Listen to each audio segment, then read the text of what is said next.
Hello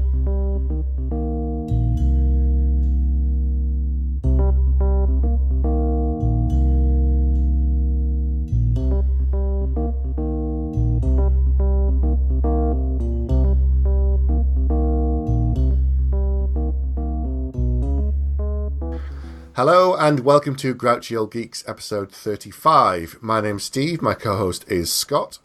Hello.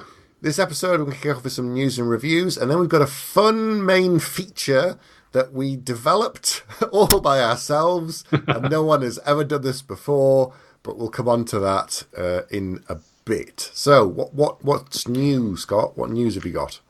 So, I went to the cinema yesterday. That's what? News. Outdoors with other people? Exactly. Paid a little bit extra. No riff-raff, as you'd expect. Of course. And there was actually almost nobody in the cinema. And it's the reason there was almost nobody in the cinema is because I spontaneously decided to go and see Alita Battle Angel. Oh. I don't know if you've seen the trailer. Or I what have, you think of it, yes. or anything like that. This is the James Cameron thing. So it's written and produced by James Cameron. It's directed by Robert Rodriguez. Right, yep. So I read the comic a little while ago, and this is sort of loosely based on the first two manga comics, and also combining the third and fourth. And I'd read the first two, but not the third and fourth. And it's sort of you can sort of see where the cutoff is. And although plot-wise it's all over the place at times, I really enjoyed it.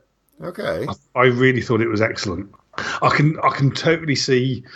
This is one of the movies that I would say I would put in with things like Tron Legacy and Prometheus, which are movies that I really, really loved. Yeah. But if somebody said to me, I hate it for these reasons, I would probably agree with all of those reasons for hating it, but I still kind of love it at the same time. I thought it looked amazing. I thought the action was fantastic. It's the only film that I can think of, and you're going to probably tell me that I'm completely wrong and I've missed loads of stuff. It's the only thing that I can think of that's live action, but has 100% CGI star in it. Not just a CGI character, but the star of the entire movie is 100% CGI. There probably is something. Off the top of my head, I can't think of anything. But I really, really enjoyed it. I don't feel like I can recommend it at the same time, if that makes sense. Because I think a lot of people will say, "Oh, that was just complete rubbish." But there was something about it that appealed to me, and it does look amazing. It really does. Oh, okay. So, but it was very quiet in the actual cinema. Yes, which is a shame because the movie ends clearly with a sequel in mind. Yeah. But I came out of the cinema thinking that's a bit disappointing because there's no way that's going to get a sequel. But apparently it's done massively well in China, which is sort of the new emerging market for all of these other, all of these things, which is, driving a lot of movies.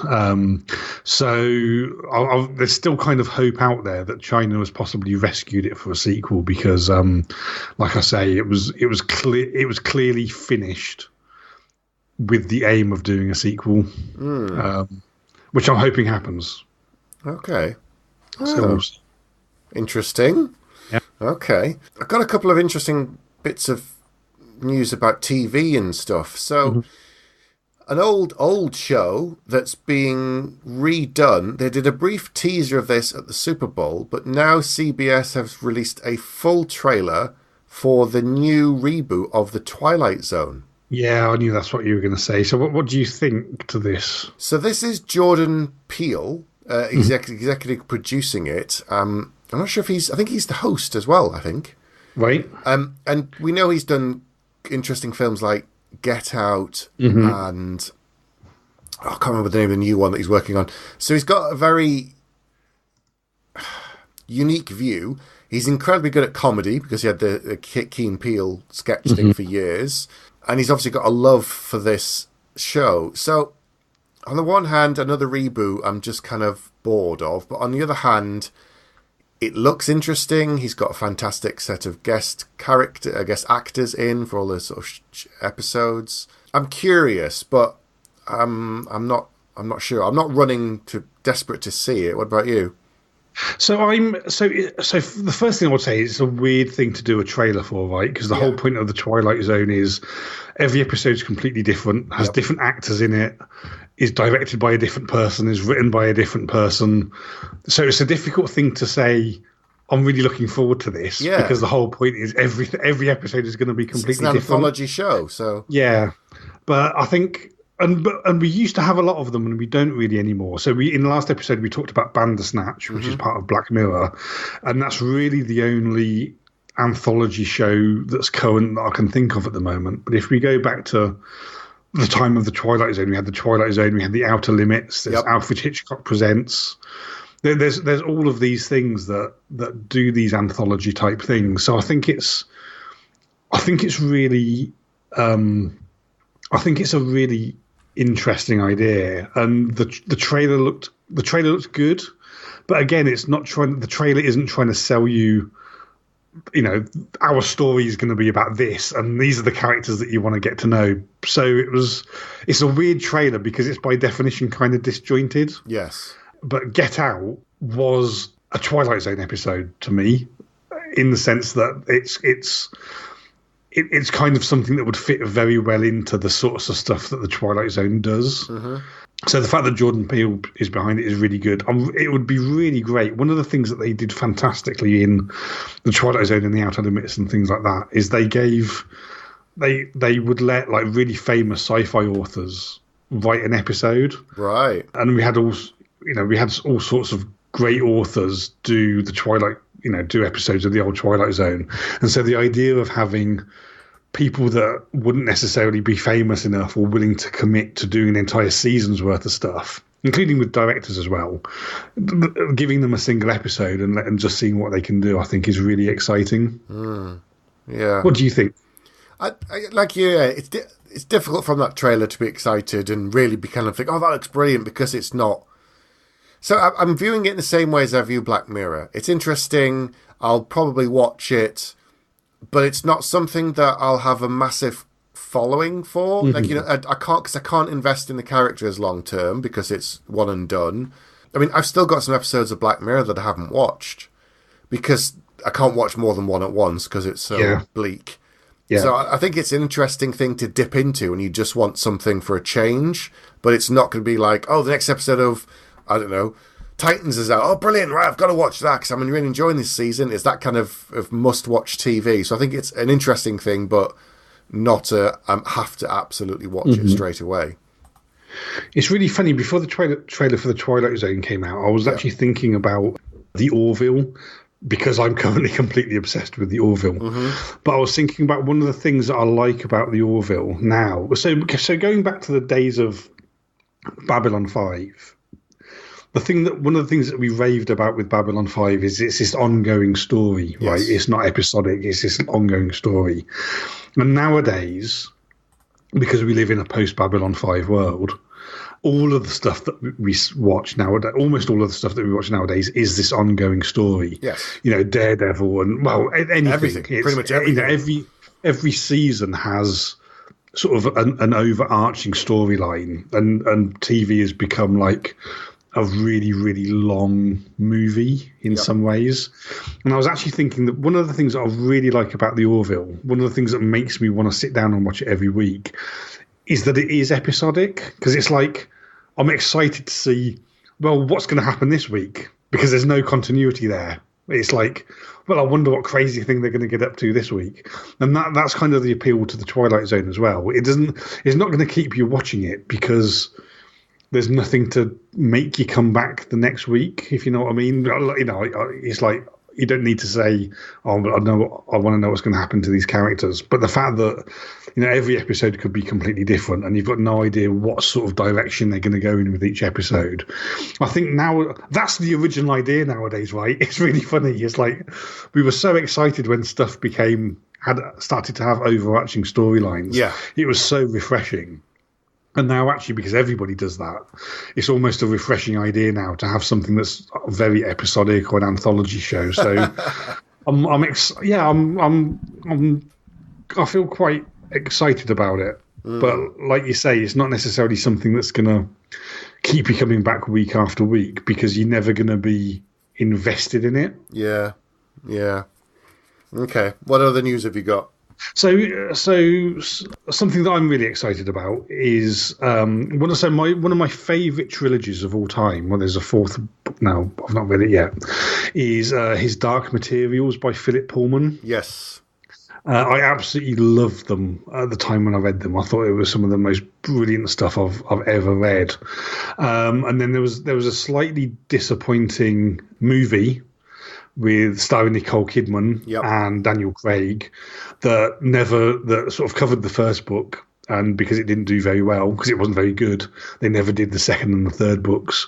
Well, now the BBC are doing what looks like a really high budget TV show based on the Dark Materials, and the trailer came out relatively recently, in the last week or so, and it looks great. So I'm really excited, and it's something that would work much better as a TV show as well, because it's not this sort of, you know, big spectacle kind of a thing. So I think this is the second bite at the cherry of them potentially doing it right on screen. Yeah. And the trailer looks good, so I'm really excited about it. I don't know whether you've seen the trailer or read the books or anything like that. So I read the books. I haven't seen the trailer for the new TV series. I was aware they were working on it, but it's definitely something I want to watch because, as you say, there's so much stuff to explore in that world that trying to cram it all into 3 hours, 2 hours, it doesn't work. There's just too many interesting ideas in there. So,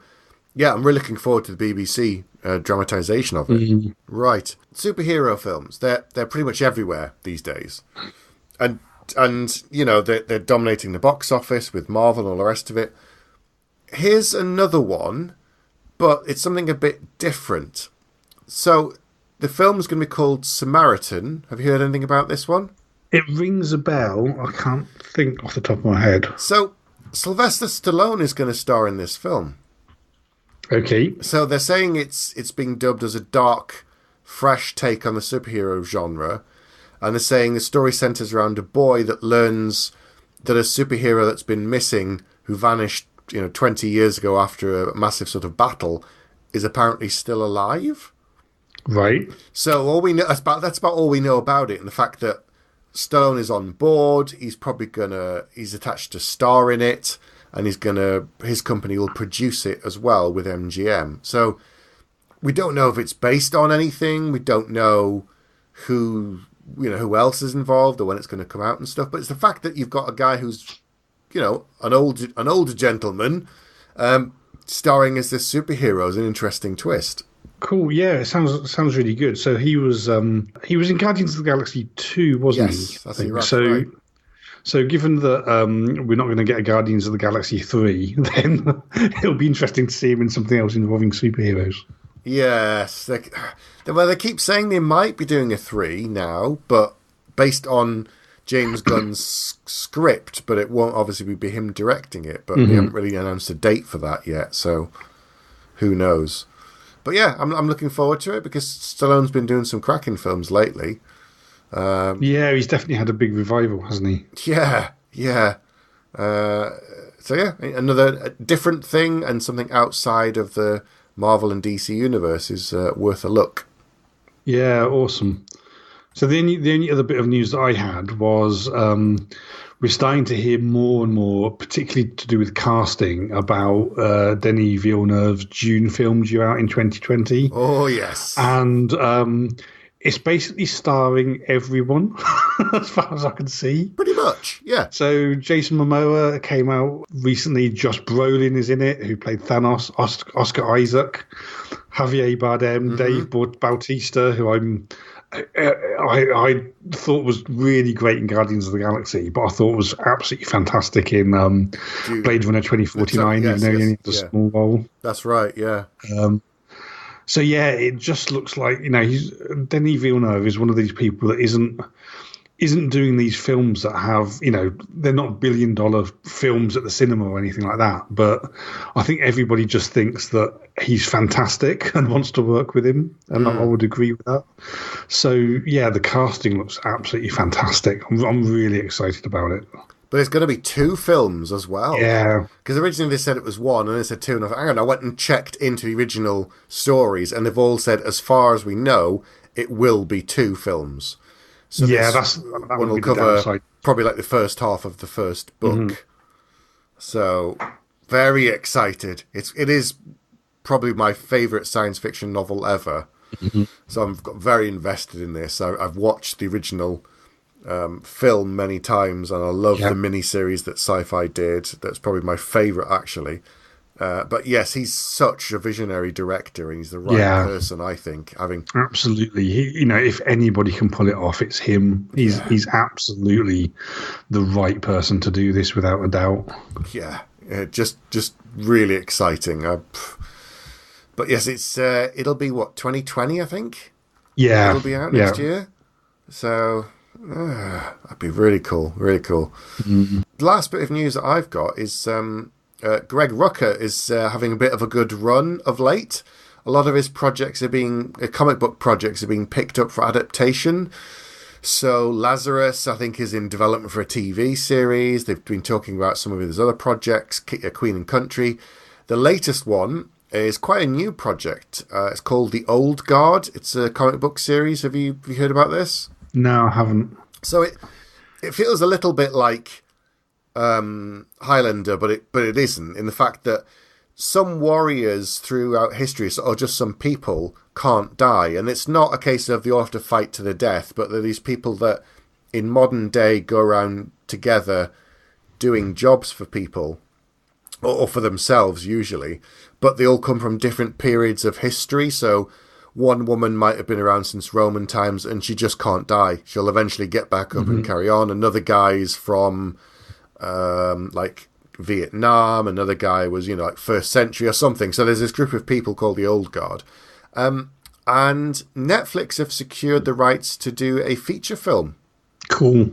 And I think they're saying, don't think they've announced any stars or anything yet, but it's yes, they're developing it, and it's going to be, they think in theory, early 2020, I think, for Netflix. Cool. So it'll be really interesting to see what what Netflix is going to do next, because they obviously did a brilliant job with all of these Marvel properties, to the extent that Marvel have turned around and said that he did a fantastic job with all that IP. We're just going to have it back. And so, we're losing all of these shows that really made a huge name for Netflix and their sort of independently produced stuff.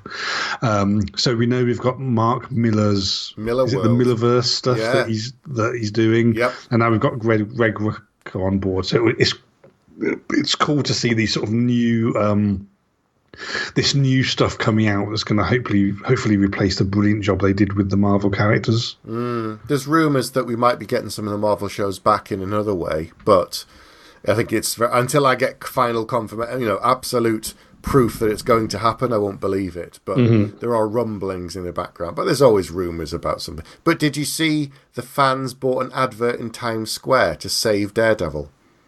No, I didn't. So obviously you can imagine how much an advert costs in Times Square. So they did the sort of Save Daredevil thing, and there was an advert up on the screens for a couple of minutes.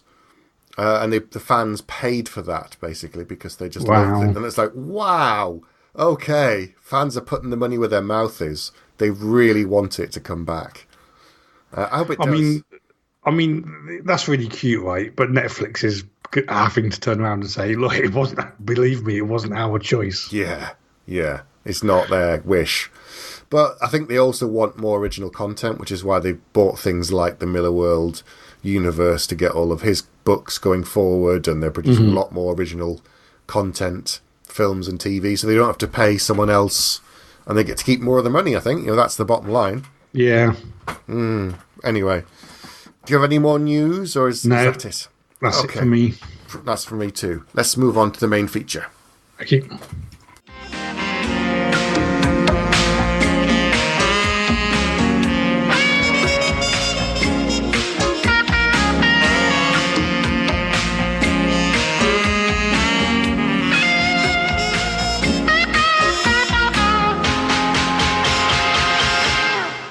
Hello, welcome back. It's time for our main feature. So this is an idea that came out from the world's most exclusive genre convention, which is NewsCon, which is me, Steve, and a few other podcasters that you're probably aware of, all getting together for a weekend and just hanging out and playing board games and talking rubbish and having a few drinks. So one of the things that we came up with was basically a pilot for a board game where you have to pitch shows to each other, and we had a lot of fun doing it. So we decided to try and continue this with basically pitching ideas for show revivals that we think you could do something interesting with possibly a bit of a twist on it. Yeah. So we're gonna think of a few shows and just see whether there's an interesting nugget there of something that could be done as a remake, given that we now live in an era of remakes where they just seem to be doing it with everything. Yes, so I've got an example of one. I think Scott's got one example as well to give you the idea of what you can do in something different. So here's my reimagining, if you like, for the Golden Girls. Okay, brilliant. Right. So 4 retired septuagenarians are living in Florida together, but they're actually all 4 retired ex-assassins. Nice. And they're bored in their old age, so occasionally they still take on jobs and to go out and kill people, because who's going to think that a nice old granny's going to turn around and shoot you in the face? So as well as dealing with hits, their children and grandchildren, and they have to worry about keeping secrets, but they also have to remember to take their pills for their failing eyesight and problems as well. Yeah, so it's like the Golden Girls meets John Wick. Yeah, that's my spin on it. See, that would work brilliantly. Just be like, who is that nice old lady next door? She's a killer. She's got 127 confirmed kills. That'd be wicked. I'd watch that. I definitely would. Yeah. What was your one? Give us your one or your ones. Okay, so I've done all of these. I've done all of my ideas with a little bit of a twist. So let me pick one. Okay, I'm going to pick this one. So I'm not going to tell you the name of the show just yet. Okay. But basically, 2 police detectives who are partners, they're out trying to solve a crime, and then one of them gets killed.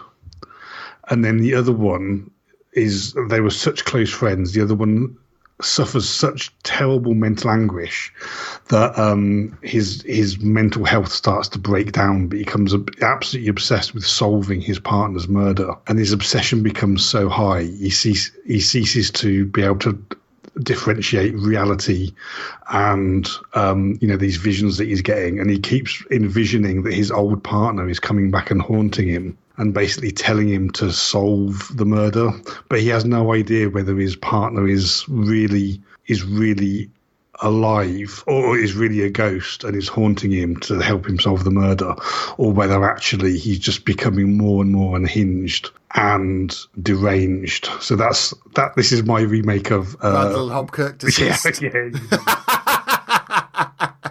I guess that's where you were going. I guess that's what was happening. I think that could work. I mean, because nowadays, because Randall and Hopkirk was essentially a comedy as far as I can recall, and was certainly very light-hearted, but was about 2 detectives where one had died, but he was a ghost and was helping his partner solve murders. But nowadays, everything has to be dark, right? So it's about, is he really there, or am I just imagining him? There was a very short-lived show that was a little bit like that, starring Jeff Goldblum. Really? Yeah. So I remember this from years ago, and it was he was a detective. You'll have to do a search for it. But his partner or his best friend had died, and you were never completely sure if he was actually there as a ghost and he was talking to him, or he just kept imagining that his friend was there and he was talking to him. We'd see the other character. And you'd never see him talking to his partner when anybody else was around. So I don't know, you never found out if he was actually there or not. But I can't remember. You've nailed it. It's called Reigns. There you go. I watched it. He was focused on Michael Reigns. You're the only one, I think. I am, sadly, yeah. It only lasted for 7 episodes back in 2007. Okay, a mentally haunted LAPD detective. You nailed it completely. Yeah. Yep, Randall Hopkirk Deceased, essentially. That's what they did. Yep, you've done it. Yeah. It was quite good, but it obviously no one else thought so at the time because it didn't last beyond 7 episodes. Right. Okay, so we can't do that one then. No. But you've got, we've got plenty of other titles, but it's how we come up with something interesting. That's the thing. So I've got one that it's a favourite of mine, but I wonder if we can do something different with it. Okay. So how would we reimagine Murder, She Wrote? Actually, that was on my list as well. Right, okay. Doing something different. So I've always had a theory about Murder, She Wrote. I always wanted Murder, She Wrote to end where it turned out that she was actually the world's most prolific serial killer. Yes. And actually what she was doing, she was such a genius in like plotting all of these things out that what she was doing is just pinning murder after murder after murder on completely innocent victims just by managing to generate incontrovertible evidence about their guilt. And she gets called in as this kind of expert person, and she's the one who's been doing it all along. I can just so I'm imagining. So I'm thinking, right? So the opening scene of the pilot. I've got this is coalescing now. So the opening scene of the pilot, we see Jessica Fletcher in like a room, like a study in somebody's house or something like that, and she takes a plastic bag out of a sort of old person's handbag, and it's got a half smoked cigar in it, and she like puts the cigar in the ashtray, and then she pulls out like a couple of wine glasses, and one of the wine glasses has like a lipstick stain on it, right? And then she puts that on the table. And then she pulls one of the curtains down or something like that, and she's just doing this very calmly and very methodically, putting glasses, the cigar down and all sorts of stuff like that. And then she waits until somebody comes through the door, and then she just like shoots them in the face and walks out. and then they call her in. And she's like, oh, let me look around. And then she says, this is interesting. There's 2 wine glasses here. Someone, one with lipstick on. So he was clearly entertaining a woman at the time when he was killed. And then this is interesting. There's a cigar here, but he doesn't smoke cigars. So, and she's using her murder mystery mind. She's constructed what all the clues would be to help her solve this and planted them in advance of doing the murder. Nice. Very, very nice. I'm constantly framing someone every week. Yeah, it's like Columbo in reverse because in Columbo you see the murder happen. Yes. And then Columbo starts to pick up on all of the little clues that helps him solve the murder. And you always know who the murderer is because in Columbo you see it right at the very beginning. Mm-hmm. But the question is, how is Columbo going to work out who it is? And, what are the clues that he manages to spot that we fail to spot that makes him nail the murderer? But this is similar, where we see the murderer at the beginning of the episode. But it's like, how is she going to construct the story around the evidence that she leaves in order to frame somebody that like previously crossed her? So it's like, she's not just killing arbitrarily. She's like Dexter. She's got a list. I think it should be like people who've left her bad reviews or people in her life who've said unpleasant things about her, or she's met people and you've seen what's happened, how they've treated her, and she's sort of made a mental note and and then she's like, oh, one day she'll get her revenge, and now she is on all of them. Yeah, like her agent, and there's a bit of continuity there because we get one episode where her agent like really screws her over or something, and she wants to leave the agent, and he's like, "No, we've got a contract. You're going to be stuck with me for the next 10 years." And then like 3 episodes later, she's like, the agent isn't the one that gets killed, but she like pins it on the agent, so he goes to prison for a really long time.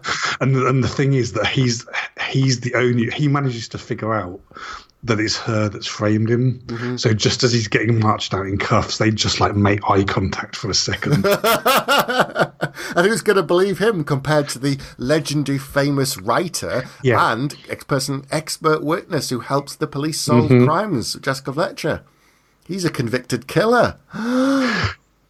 And we know that this works because this is kind of, Dexter is the hero, even though he's a serial killer and killing multiple people every single week, and that's what keeps us tuning in. This sort of little old innocent lady that is just this murdering genius that is not just killing people like Dexter did, but she's killing people in absolutely plain sight.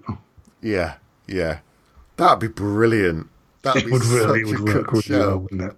But you just have someone constantly like, why is, trying to work it out? Be like, what? And someone else, constantly picking at it, getting a little bit closer. Yeah. It's almost that thing of early in the Hannibal stuff where he's working with Hannibal, Will was, and know that at some point Will's going to work out that Hannibal isn't just a helpful guy. And so you've got to kind of have that partnership where someone's working with her, that every now and then they get a little hint that maybe Jessica's not quite what I think she is, or she says something that upsets them, and it's that thing of, it's not the will they, won't they, it's that thing of, will that person ever find out, work it out, and will she have to then kill them? And it's like, and actually this is, she has a different sidekick every season, say, and then what happens is they start to get a little bit suspicious, and they're digging around in the background, and just whenever she decides they've got slightly too close, she just, even though they're in every single episode together and they've got fantastic rapport between each other, the last episode of every single season is just her killing them in absolute cold blood, and not like even having to think about it. And then she moves on to it's like the opposite of Dexter, where there was like a serial killer of the season. Yeah. This is the opposite. This is like a partner of the season. Yeah, the person that could potentially have a chance of bringing this monster to justice, and then by the end of it, he manages to work it out, and that's going to be his undoing. That'd be brilliant. It would really, I'd do that. Really cool, wouldn't it? I'd watch that. That'd be so good. Because she kept thinking, she can't keep getting away with it all the time. Someone's going to catch her. And then they get closer and closer. And then, oh, no, gone. Because the thing with Murder, She Wrote, right, is that her being the murderer is really the only way that show makes sense. because she lives in Cabot Cove, Maine, this absolutely tiny little village that is a bloodbath. Because so many people get killed in that village. True. And then wherever she goes, it doesn't matter where, cruise ship, New York, there were just people keeling over around her left, right, and centre. Mm-hmm. So this is actually more logical than the original Murder, She Wrote TV show. I think so. Yeah. Yeah. Yeah. Okay. So have you got another one you want to for us to try and reimagine? Okay, so I'm going to throw this out there. I've got a couple of ideas. But let's see what you think to this. So a show based on a successful movie. The TV show was sort of entertaining, but I don't think did massively well, even though it lasted for a few seasons. Right. So I'm going to go for a reimagining of the TV version of Highlander. Ah, interesting. They keep talking about redoing this. Right. But... the lazy version, right, would be, she's a sassy cop. He's a man with extraordinary knowledge of everything. And that's how he uses his incredible knowledge of history and art and culture to solve crime. It's like, boring. So we need to do something different. We need to be something... And also, as I'm going to say this, probably get lynched for this, but as brilliant as the first Highlander film was... it blatantly wasn't set up to be a franchise, because definitely not. It ends with them being the only one, and that's it. They're quickening, and he wins. So you'd have to have something else in a TV show. It couldn't just be the fact that every episode he's chopping someone's head off to get closer and closer to the fact that he's the one. There has to be something more. There has to be a kind of a reason behind why they're actually there.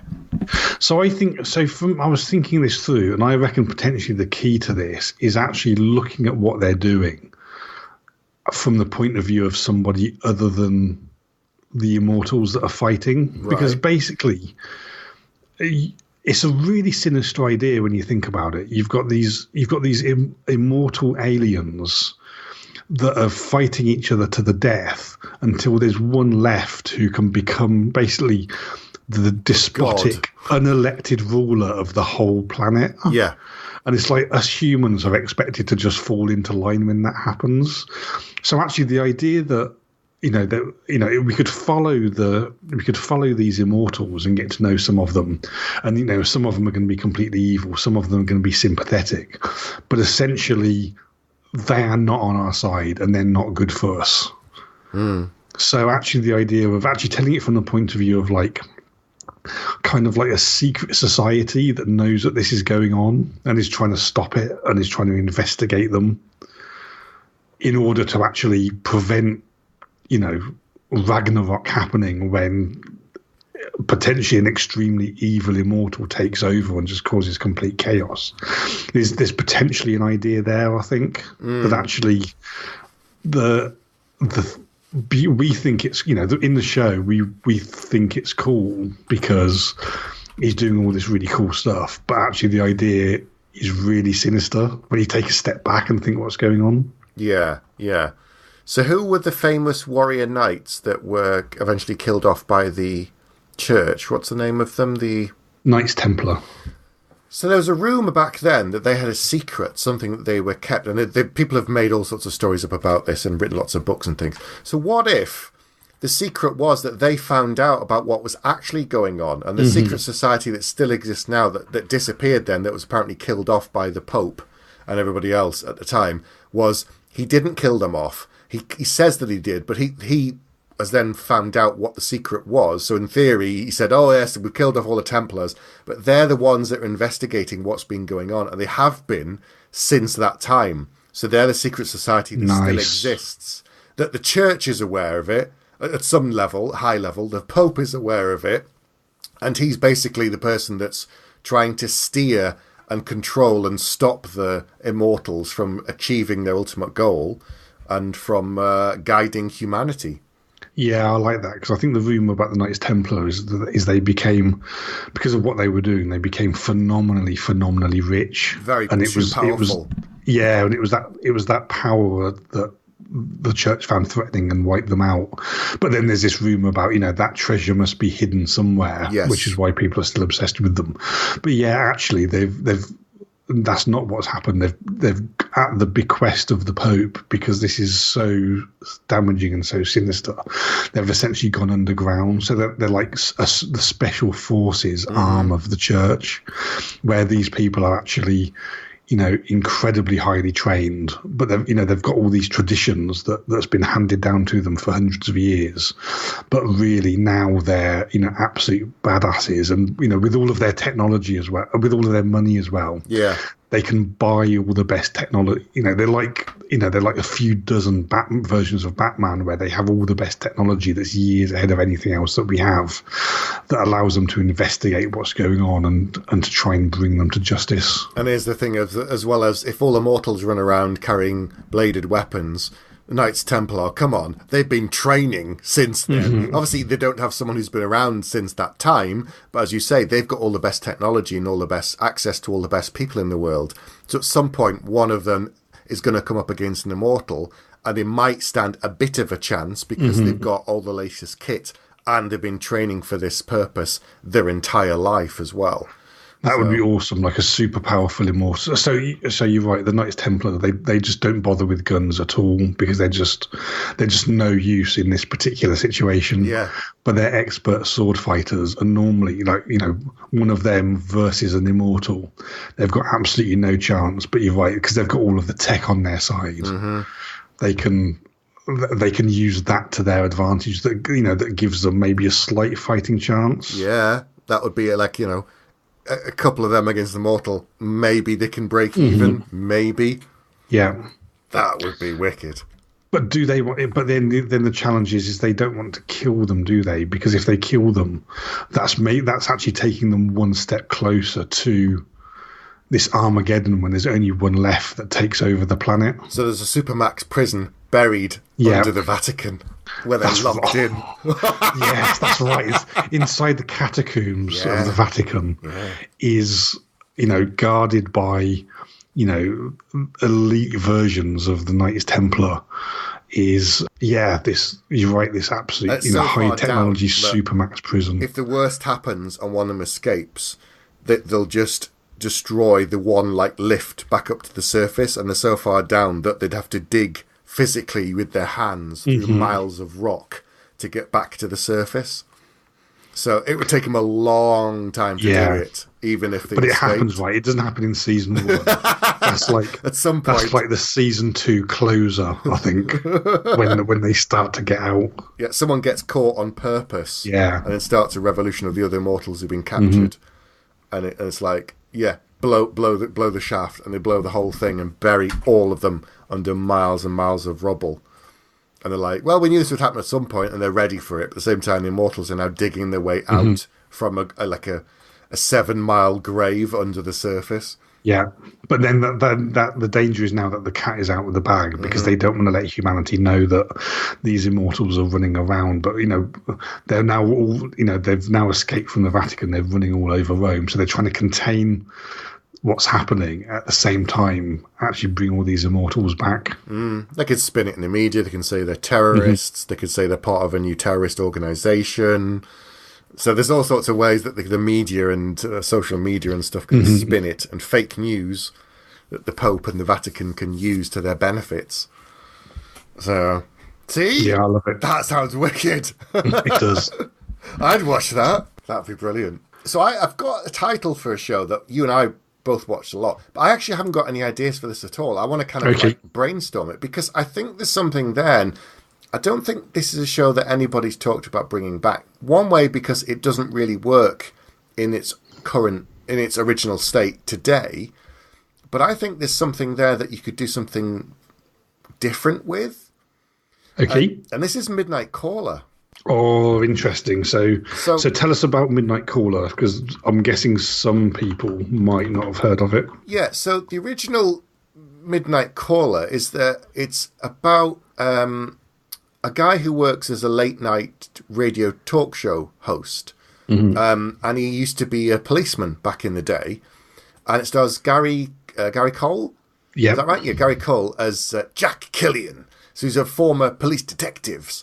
And basically people would phone into the late night show and talk to him, and he'd provide them with help. And sometimes it was a little bit like Equalizer, but not really. Yeah. Because he'd go out and help them with their problems and stuff. And it ran for 3 seasons. So this isn't like it's something that didn't run at all. And these were full-length network seasons as well, remember? They're like 20 episodes, 22. Yeah. So it ran for quite a long time. And this was 89 to 91. I mean, yes, you still get late night talk show hosts and all the rest of it, and you could have something like that. But I don't want it to be the old Angry Man version, the Jerry Action films that we've had.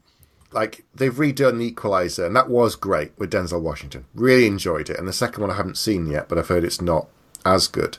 But I think there's something there. I think there's something that you could do a little bit different and keep it as Jack Killian, but I don't know, what it would be. So the first thing that springs to mind, and I'm not sure that this is a good idea or not, is to so this is very much in the vein of things like you say, the Equalizer or the A-Team or the Incredible Hulk or any one of these things where he basically gets inserted into somebody else's story for an episode, and then hopefully solves their problems and gets out. But maybe a twist is there's somebody that, so he's doing that, so it's episodic in the sense that he's getting involved in different people's lives each episode, but he also has this regular caller, and there's he's trying to find the identity of this regular caller. Maybe it's like, we've talked about serial killers already, but maybe it's like a serial killer that keeps taunting him. And he's become obsessed with, because so the story of Midnight Caller is that Jack Killian used to be a detective, didn't he? But he became an alcoholic, and then that's why he got kicked off the force and he got offered his radio job. So it could be that he was trying to, he was in the reason that made him become an alcoholic was because he was obsessed with tracking down this serial killer. and he completely failed to do it. And now he's got this talk show, and this person's like keeping coming back and taunting him. And these taunts it's making him relive the thing that became an alcoholic. So he's still struggling with alcohol, and sometimes he doesn't show up for his radio show, and he's on the verge of getting sacked. But at the same time, he knows that he has to keep talking to this person, because the more he keeps them on the radio, and the more he keeps talking to this person, and they reveal more about themselves, that increases the chance of actually tracking him down and catching him. Do you know what? You talk about it reminds me of The Mentalist. Mm-hmm. Where he's constantly trying to pursue Red John, where he was that guy on TV who was a con man and tricksing people. Oh, I can talk to the dead, and he couldn't. And then he tried to help the police in reality with Red John. Do you remember this show? With Simon I remember. West? I didn't watch it that closely, to be honest. Red John basically sort of said, "You're a fake and you don't know anything about me." And then he said, "Oh no, I can help the police, and you're this, that, and the other." So Red John goes out and kills his wife and daughter, and then the Mentalist joins the police force and attempts and uses his abilities to help them solve things. But every week or every couple of episodes, something comes up connected to Red John. And throughout the whole of the 7 series, you're trying to work out who... And it's that same principle of the more information he gets, the more he can get clues and closer to eventually find him and kill him. Or he says he's going to kill him. Everyone's like, oh, bring him to justice. He says, no, I'm just going to kill him. And no one believes him. I never actually got to the end of the show because it went on for too long. But, so another idea... So another spin, potentially, is what if Jack Killian is this late night host, but someone keeps phoning in and he gets a regular caller, as you say, but they're a conspiracy theorist. Except sometimes they start to come right more often than not. Like someone phones in with predictions and stuff and like saying, oh, this is going to happen and terrible things. And he's like, oh, okay, sure. And then they start like actually coming true. Mm-hmm. So that's like much better, because I liked the idea of the regular caller and him investigating stuff, but I thought the serial killer angle was kind of a bit too well trodden. But the conspiracy theorist who starts, who maybe like in episode 1, they call him Crazy Jack or something like that, and he's just never right. Like he just comes up with completely nuts things, but actually. The thing that kicks off season 1, episode 1 is he actually makes a crazy prediction and it comes true, and that makes them sit up and take notice. Yeah, like hang on, where's he getting this information from? Is he claims to have worked for all these government agencies in the past, and it's not true. They don't. They just know he's nuts. He can never provide any proof, and he's paranoid and all the rest of it. So they think he's just schizophrenic or something. Except. In that first episode, one of his crazy predictions comes true, and then like a few days later he calls back in again and makes another prediction, and then Jack's like really worried. He's like, I kind of need to check into this to make sure, if it does happen, can we stop it? Or if it's going to happen, what do we do? And so it's not the case of the guy says, oh, it'll happen in a couple of days' time. So then he's got basically a couple of days to investigate that. Is it nonsense? Did he just get lucky? Or is it going to happen again?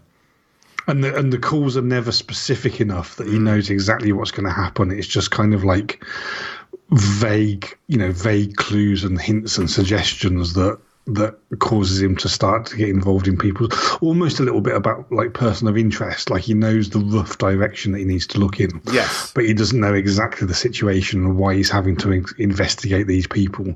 He just knows that, there's something going on that they're involved in. Because I like the fact that in Person of Interest, there's continuity in the same characters week to week, but you get new people in every week that they're helping. So it did have that kind of equalizer feel to it.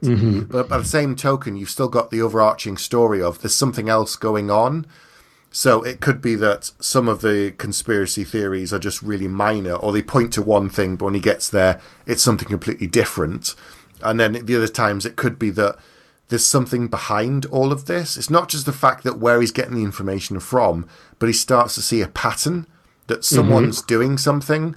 Like, a little thing here, a little thing there don't make anything sense. But when you start to look at them together with a bunch of other things, you can see that if somebody's responsible for all of this, they've got a goal in mind, and it starts to slowly become clear. The more points that connect, the more they realise there's a pattern.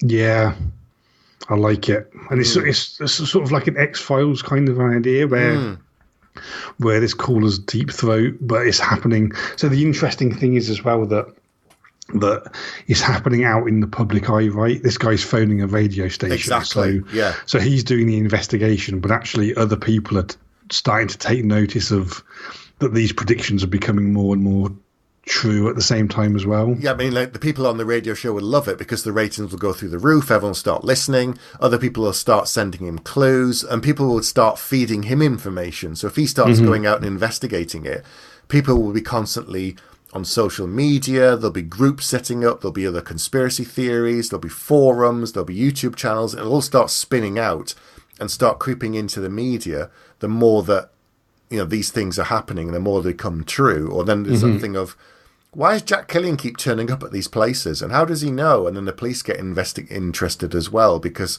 this late night DJ suddenly is turning up in places where he shouldn't be. And yet he's there sometimes. It's like, how?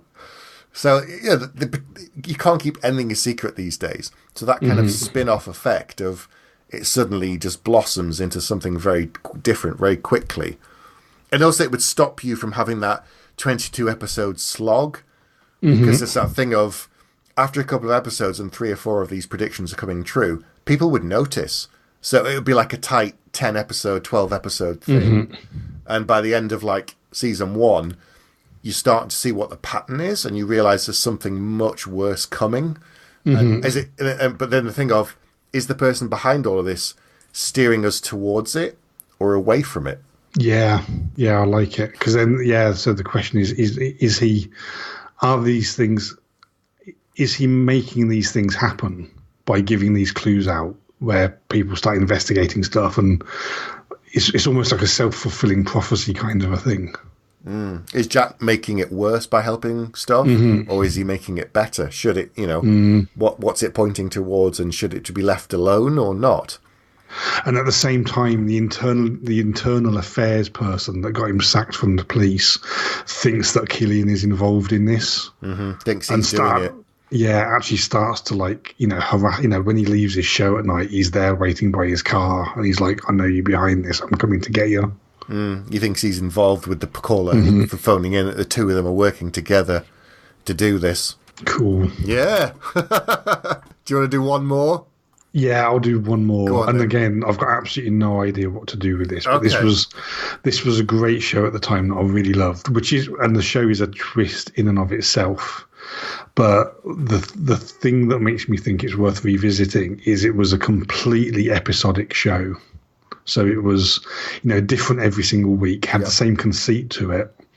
But I think there's something interesting that could be done with it, where we actually introduce a bit more continuity. So, there's overarching season plot lines, but I don't know what that might be. But the show is Quantum Leap.